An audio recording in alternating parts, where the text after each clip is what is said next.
d'avoir travaillé sur ce quartier de la Duchère depuis maintenant 13 ans et d'avoir pu voir comment avec Gérard Collomb, on a transformé concrètement les choses pour des milliers d'habitants du quartier. C'est la constance des convictions, parce qu'il y a beaucoup d'élus qui se retrouvent dans une posture de c'est le dernier qui a parlé qui a raison. Et je crois qu'on a besoin de voir dans les élus des gens qui ont de la constance dans leurs convictions malgré les aléas et ce qui peut se passer au jour le jour sur le terrain. C'est la faiblesse. Et parfois, je me la suis reprochée, justement. Et je crois qu'en politique, il faut être courageux, il faut aller au bout de sa volonté. Ça ne veut pas dire qu'il ne faut pas écouter les autres. Mais je crois il faut rester avec ses convictions, à l'écoute et aller au bout de ce pourquoi on s'est engagé.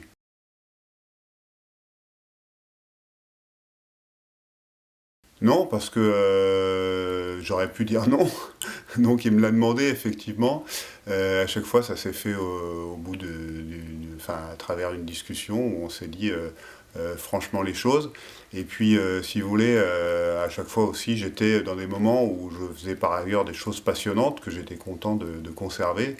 La dernière fois, j'étais dans ma délégation à la coopération internationale et ma foi, j'ai continué à travailler dans ce domaine-là. Et c'était à la fois passionnant et enrichissant. Et voilà, par contre, aujourd'hui, je crois qu'on est engagés ensemble dans le cadre de ma candidature et je sais qu'il me soutiendra jusqu'au bout. Alors, d'abord, j'ai une réputation qui est un peu usurpée. Je le dis au passage parce que effectivement, j'ai encore vu un commentaire récemment. Donc, je suis pas un fêtard en fait. C'est-à-dire que je déteste me coucher tard et je me lève plutôt très tôt. Voilà. Donc ça, c'est dit. Par contre, ça n'empêche pas que j'aime bien aller boire un verre avec les amis de temps en temps. Encore heureux.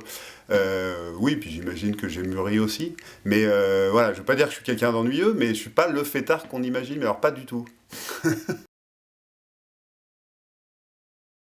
Notre fierté, c'est aussi que la Duchère, aujourd'hui, c'est vraiment l'un des, ou peut-être le projet de renouvellement urbain qui est le plus mis en avant au niveau national par le gouvernement et par l'Agence nationale de renouvellement urbain.